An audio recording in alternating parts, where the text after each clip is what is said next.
My name is Isabella Morgan, Bella for short. I'm 32 years old now, running a little grocery store in Portland, Oregon. But 8 years ago, I was a different person.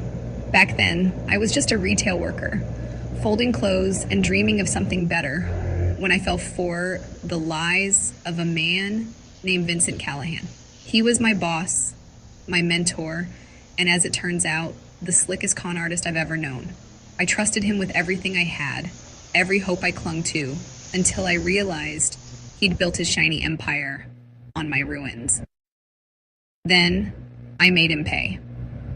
This story isn't just about losing it all, though that's where it starts. It's about clawing my way back from the edge, exposing the truth, and walking away stronger than I ever thought I could be.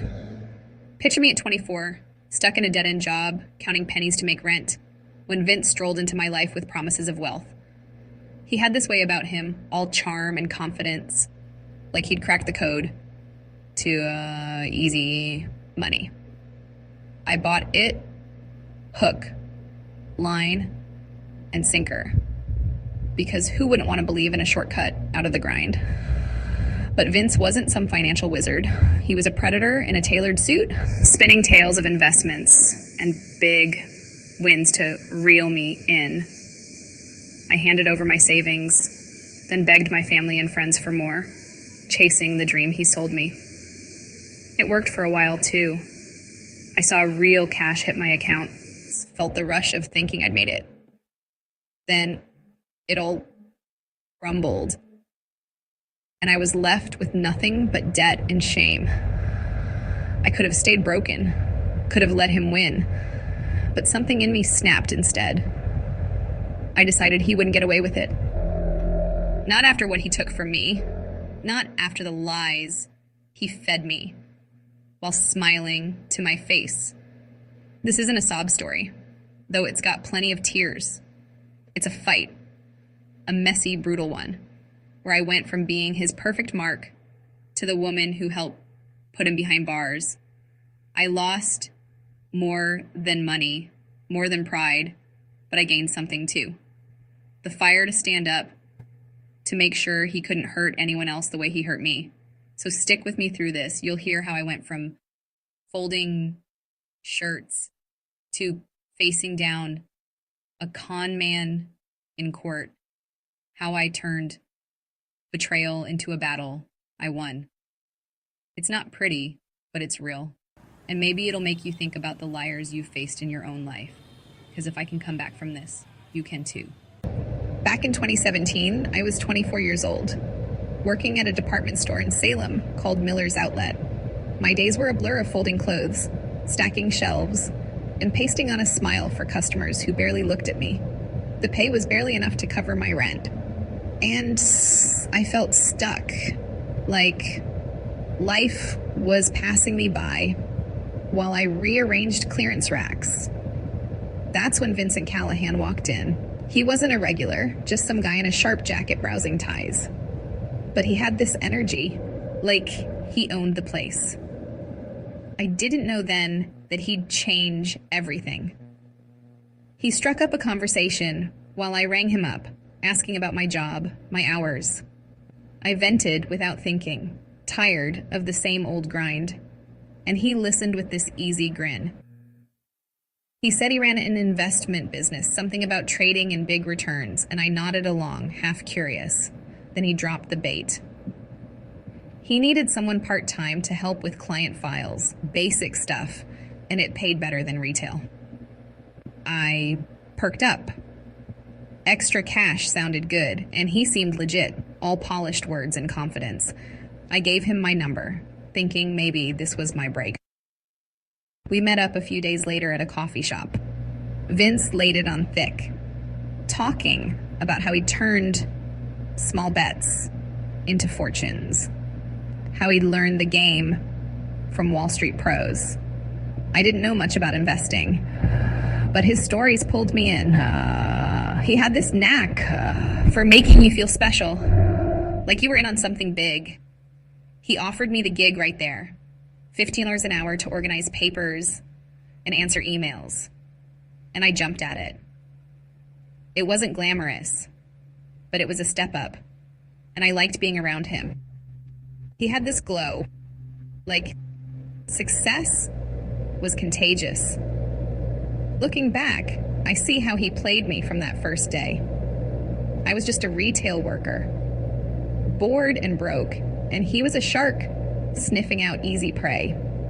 But at the time, I thought I'd lucked out, found a mentor who'd show me the ropes. I had no clue I was stepping into his trap. Working for Vince felt like a rush at first. He'd toss me little tasks, and while I sorted his files, he'd talk up his investment game. One day, he leaned over my desk and said, "Put in $1,000, Bella. Watch it work." I hesitated. That was all my savings, but he promised it was safe, a sure thing. I wired the money, nervous but excited. A month later, he called me to his office, grinning, and showed me a PayPal transfer. $5,000. I cashed it out, hands shaking, feeling like I'd hit the jackpot. That win lit me up, and I was sold. Vince kept the momentum going. He handed me folders with charts, lines shooting upward, and spun tales of Wall Street buddies he swore he'd learned from. I didn't question it. Why would I? I went back in with $5,000, the cash I just pulled, dreaming bigger. 2 months later, he sent $10,000 to my account. I withdrew it, paid off some bills, and started picturing a life beyond retail. He'd sit there, sipping coffee, saying I was smart, that I could be like him. Those payouts felt so real. Proof he was the genius he claimed to be. Then he turned up the heat. I put in $20,000, every dime I had left, scraped from odd jobs and late nights. He promised it'd grow fast, but a week later, the app he'd given me froze. I couldn't log in, couldn't see my money. I called him, panicked, and he just shrugged it off. "Markets shift, Bella, trust me," he said, cool as ever. I wanted to believe him, those $5,000 and $10,000 wins still fresh in my mind. He started pushing this VIP plan, saying, "Big stakes, big wins, join my elite circle." It sounded exclusive, like a club for people who'd made it. He texts me late at night, voice buzzing through the phone, telling me the VIP slots were almost gone, that I had to act fast. I'd seen the cash before, felt it in my hands, so I couldn't imagine it failing. He'd built this perfect illusion with fancy papers and smooth talk, and I was too deep to see through it. Those early payouts, $5,000, then $10,000, had me hooked, blind to the edge I was teetering on. I thought I was climbing out of my old life, but Vince was just winding me up for the fall. By the time that $20,000 vanished, I was ready to risk everything to get it back. Losing that $20,000 hit me like a punch to the gut. I'd seen $5,000 and $10,000 roll in before, real money I could spend, so watching the app lock me out felt unreal. I called Vince over and over, my voice shaking, but he just said, "Relax, Bella, the VIP plan's your fix." He made it sound so simple, like all I needed was one big move to turn it around. Those earlier wins had me convinced he could deliver, so I swallowed my fear and went for it. I needed to get back on top, not just for me, but to prove I wasn't a fool. I started calling everyone I knew. I begged my sister for $30,000, promising I'd pay her back soon, my voice tight with desperation. She hesitated, but wired it over. My brother gave me $20,000 after I swore it was a sure thing, his trust in me making my stomach twist. My best friend handed over $15,000, smiling like she was proud of me. And I took $35,000 from my aunt, who dipped into her retirement savings, because I begged through tears. That's $100,000 total. Every penny I could pull from family and friends, piled on top of my lost $20,000. I handed it all to Vince, wired straight to his account, my hands trembling as I hit send. For a week, the app lit up like a dream. I logged in every day, watching the numbers climb, seeing gains so huge I could almost smell the freedom. I pictured paying everyone back, buying a car, maybe even quitting retail for good. Then it stopped. The app wouldn't load, just a blank screen staring back at me. I tried calling Vince, texting, even showing up at his office, but he was gone. No answer, no explanation, just silence. My $20,000 was already lost, and now the $100,000 from my family and friends vanished too. A $20,000 total, wiped out in a blink. I sat in my tiny apartment, bills piling up on the table, my phone buzzing with calls I couldn't face. My sister left voicemails, asking when she'd see her money. My brother texted, worried. My friend stopped by, her smile gone, and my aunt just looked at me with quiet hurt. I'd burned every bridge, betrayed every trust, all because I chased Vince's lies. Those first payouts, $5,000 and $10,000, felt like a lifetime ago, a cruel trick that dragged me into this mess. I couldn't sleep, couldn't eat, haunted by the faces of the people I'd let down. I kept replaying it, how I'd fallen so hard for his game. The app, the folders, his smooth voice. It was all fake. And I'd handed him everything. I was drowning in debt, $120,000 gone, with nothing to show but shame. I wanted to disappear, to hide from the wreckage, but something else started burning inside me. I wasn't just a victim. I'd been played, sure, but I wasn't done yet. After Vince disappeared with my $120,000, I couldn't just sit there. I opened my laptop and started searching, typing his name into Google with shaky hands. What I found made my stomach drop. Pages of stories popped up. People from all over saying the same thing. Vincent Callahan had taken their money, too. Some lost thousands, others tens of thousands. All sucked in by the same smooth talk I'd fallen for. I scrolled through forums where they called it a Ponzi scheme, a word I'd never heard before, but soon understood. Those payouts, $5,000 from my $1,000, $10,000 from my $5,000, weren't wins. They were bait, cash pulled from other people's pockets to keep me believing. The more I read, the clearer it got. Vince hooked you with real money early on, letting you withdraw it to build trust. I cashed out $15,000 total, felt it in my hands, but it was a lie to pull me deeper. Then he'd let you lose, like my $20,000 vanishing, just enough to scare you into his VIP plan. That's where the real trap closed, where my $100,000 from family and friends went up in smoke. They said his app ran on fake servers, disappearing when he'd bled you dry. Every chart, every every promise. I was a prop in his game.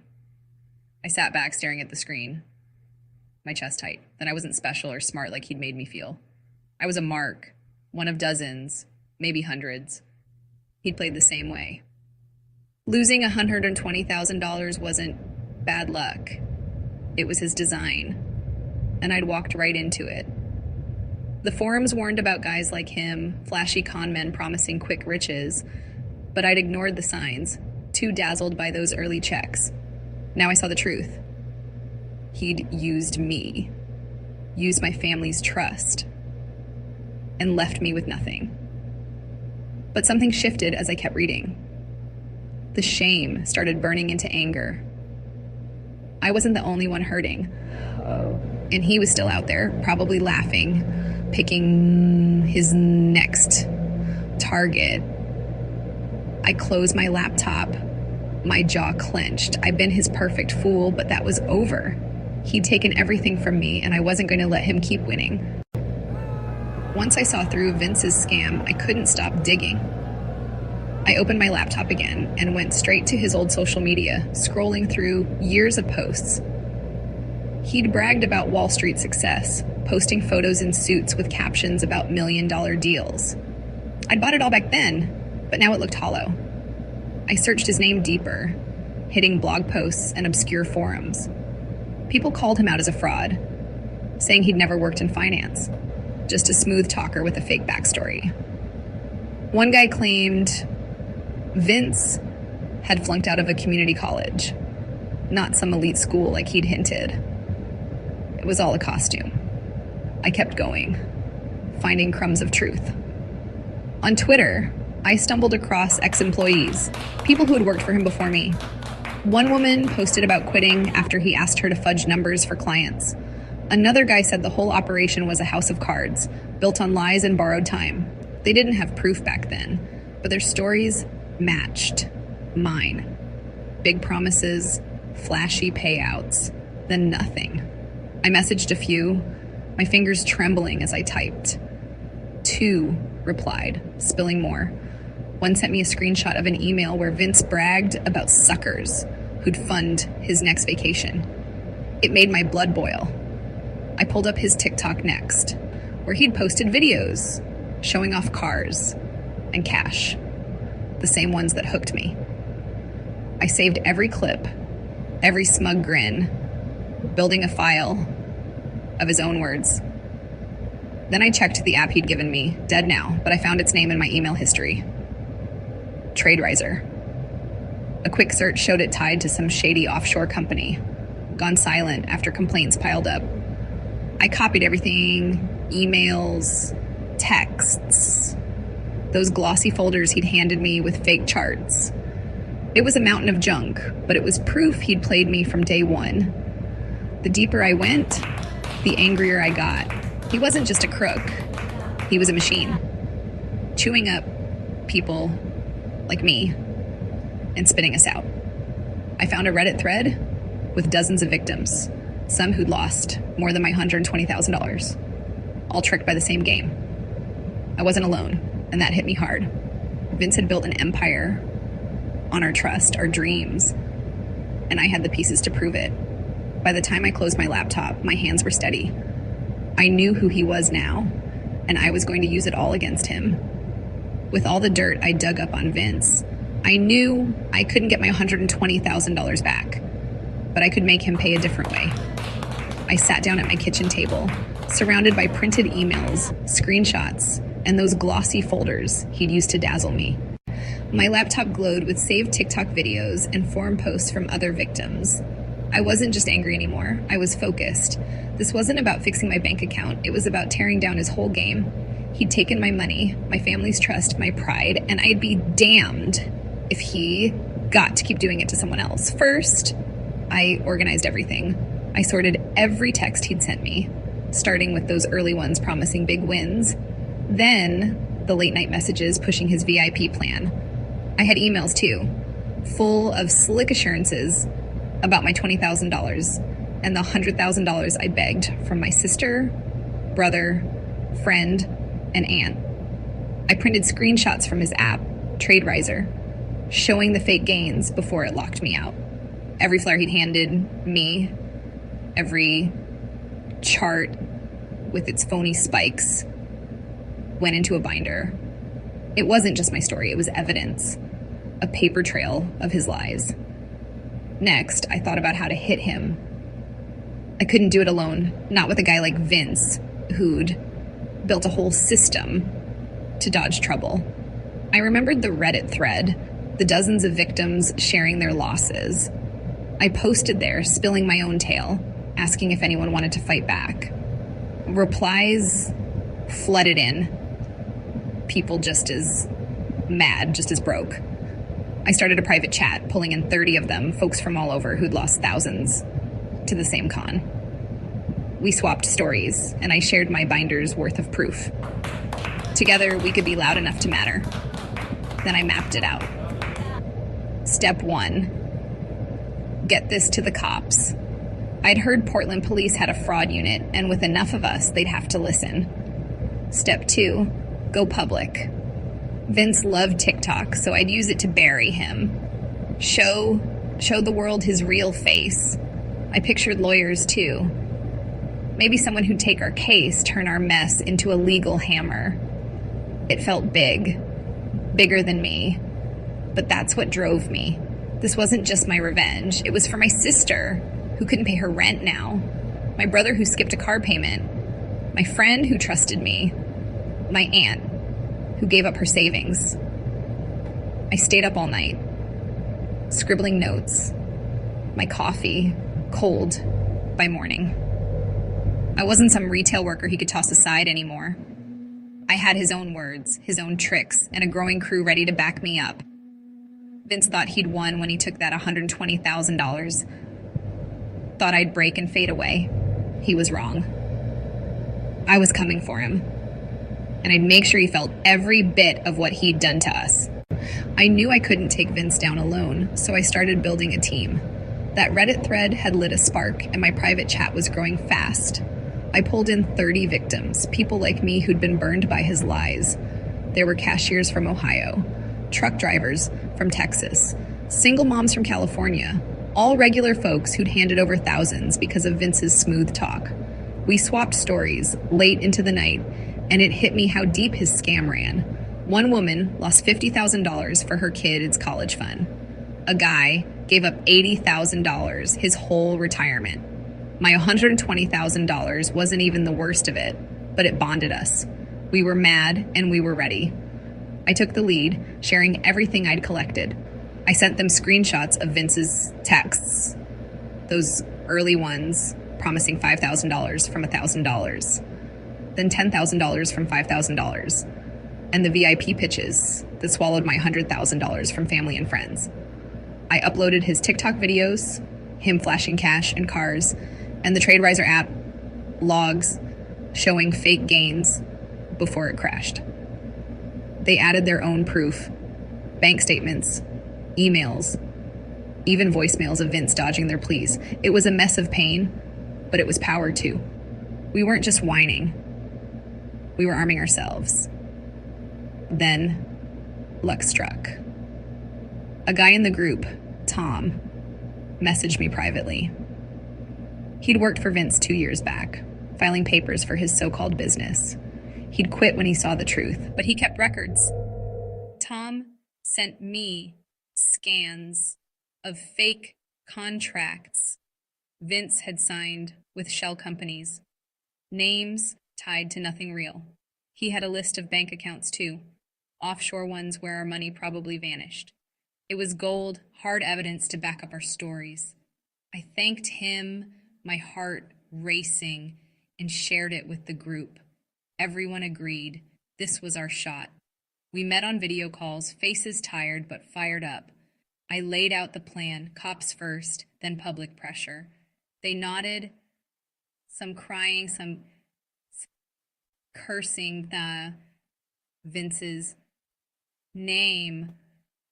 We split tasks. A few tracked his last known moves, others typed up their losses. I kept the binder growing, every text, every contract, every dollar he'd stolen. It wasn't just my fight anymore. It was ours. A ragged crew of strangers turned allies, united by the $120,000 I'd lost and the millions he'd taken from them. Vince had no idea what was coming. With our group solid, I took the next step. The Portland Police. I called their fraud unit, my voice steady despite the nerves, and set up a meeting. A week later, 5 of us from the chat drove down.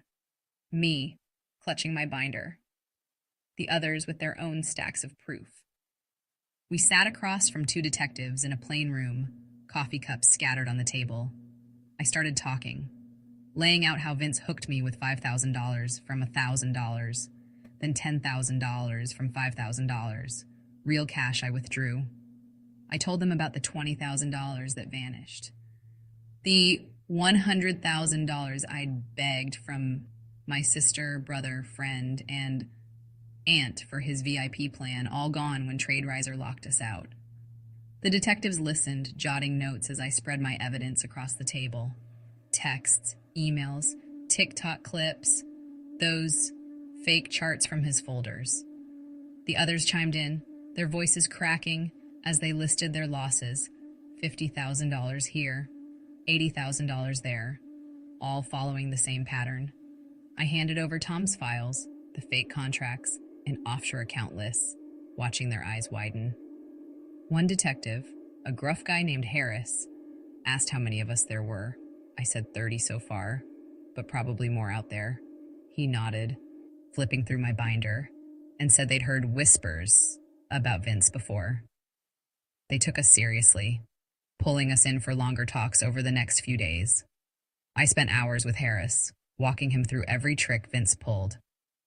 I showed how he'd text me late, pushing VIP slots, how the app showed wild gains before it died, and the others gave statements too, matching my timeline. Early wins, then losses, then the big VIP plunge. Harris said it looked like a Ponzi, using our cash to pay early payouts, like my $5,000 and $10,000, while pocketing the rest. Tom's files sealed it, tying Vince to accounts they could trace. By the third meeting, they had a case number. Harris told me they linked Vince to over $10 million in fraud, hitting victims across states. My $120,000 was just a piece of it, but my evidence, our evidence, gave them teeth. They asked for more, so I went back to the group, rallying them to send every scrap they had. We emailed bank slips, call logs, anything to bury him.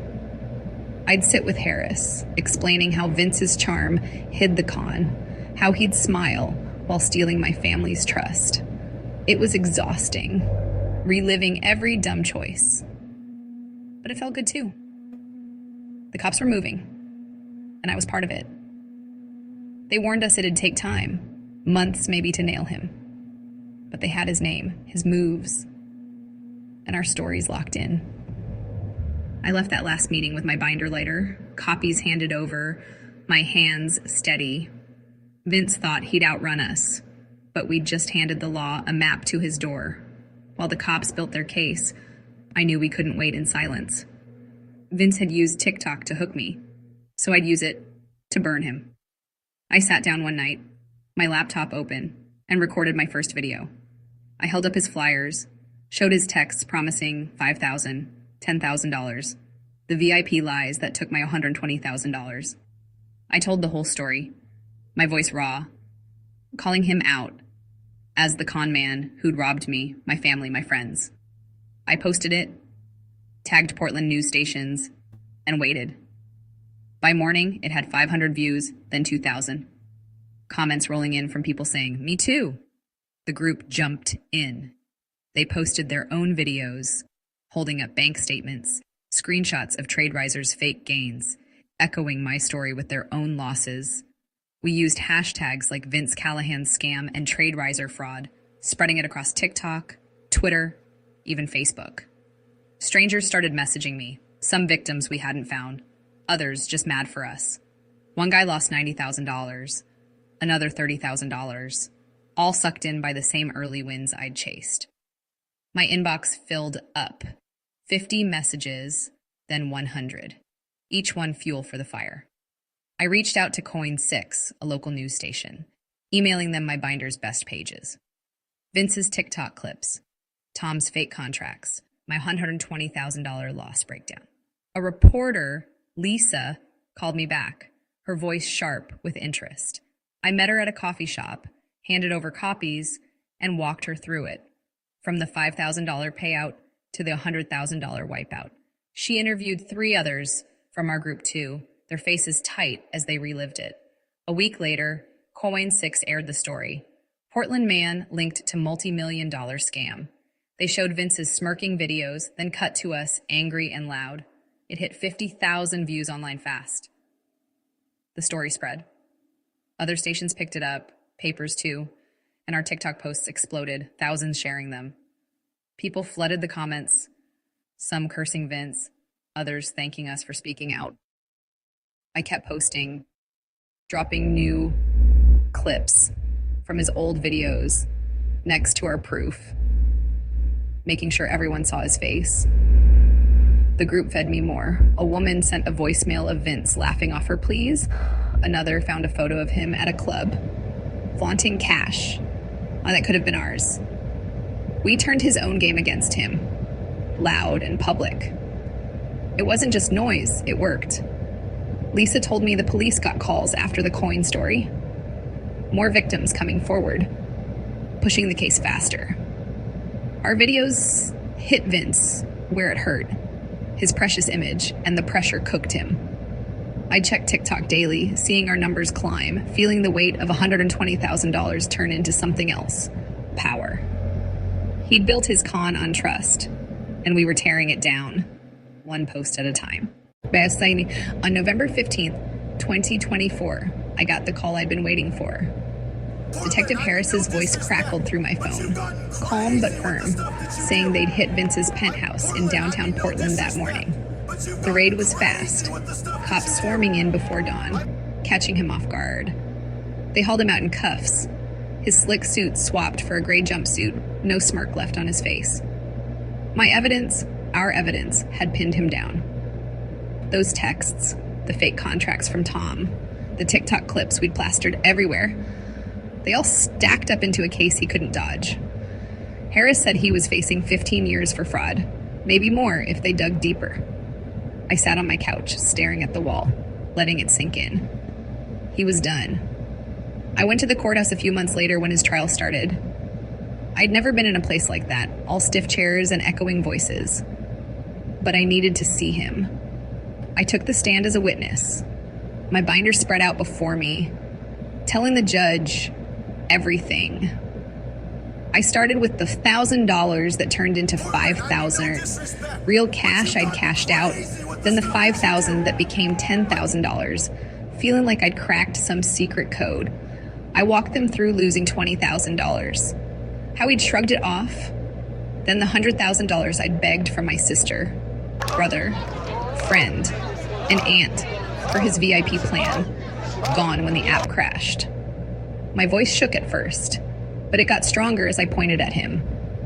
He squirmed in his seat, eyes darting, that charm I'd once trusted cracking under the weight of my words.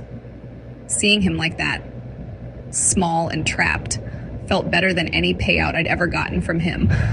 The judge didn't flinch, just listened as Harris piled on more. $10 million total. Dozens of victims. A Ponzi scheme built on our dreams. Vince tried to talk his way out, claiming it was all legit, but the evidence drowned him out. I thought of my family's trust. The $120,000 I'd lost, every tear I'd shed over it. And watching him lose was justice, in a way money couldn't buy. They didn't sentence him that day, but the word was he'd rot in prison for years. I walked out of there lighter, the air cold, but clean. I didn't get that $120,000 back, not a dime, and I might never. My sister still struggles with rent. My brother skips payments. My friend looks at me different, and my aunt's retirement is thinner now. But I got something else. My little grocery store keeps me going. Slow but steady. And I'm patching things up with them. One hard talk at a time. I sleep better now. Knowing he's locked up. Knowing I helped make it happen. His shadow's gone from my life. And what's left is mine again. I'm not the girl who fell for his lies anymore. I'm the one who stood up. Looking back, it's hard to believe where I started and where I ended up. 8 years ago, I was a broke retail worker in Salem, folding clothes and counting change, dreaming of a way out. I lost $120,000 to Vince Callahan, $20,000 of my own, and $100,000 I'd begged from my sister, my brother, my best friend, and my aunt. It wasn't just money he took. It was my trust, their faith in me, pieces of my life I thought I'd never get back. But I turned that loss into a fight, and I helped lock him up. A con man who thought he'd always win. I'm tougher now than I ever knew I could be, and that's worth more than what he stole. I think about those early days a lot. How $1,000 turned into $5,000, then $5,000 into $10,000. Cash I held in my hands, believing I'd cracked something big. It was all a trick, a shiny lure to drag me in, but it taught me something real. People like Vince prey on hope, on folks like me who just want better, and they count on us staying quiet when it falls apart. I didn't stay quiet. I shouted, I fought, and I found others who did too. My grocery store isn't much, just a little place in Portland, but it's mine, built from scratch after he left me with nothing. I'm still mending things with my family, earning back their trust one day at a time, and that's a win he can't touch. Here's what I learned. No one can steal your worth unless you let them. Vince took my money, my pride, but he couldn't take me. I fought back. Not because it was easy, but because I had to. You've got that in you too. Maybe you've never lost $120,000 to a slick-talking crook, but I bet you faced liars who made you feel small. Maybe they're still out there, thinking they got away with it. Don't let them. Stand up, push back, because you're enough, just as you are. I came out the other side, bruised, but whole, and you can too. I want to hear from you now. Ever taken down a liar in your life? Maybe it was a boss, a friend, someone who thought they could walk over you. Tell me about it below. Drop your story in the comments. I read everyone, and I mean it. Let's lift each other up. Share the fights we've won, the ones we're still in. Vince thought he'd break me, but he didn't. Let's show the world what we're made of.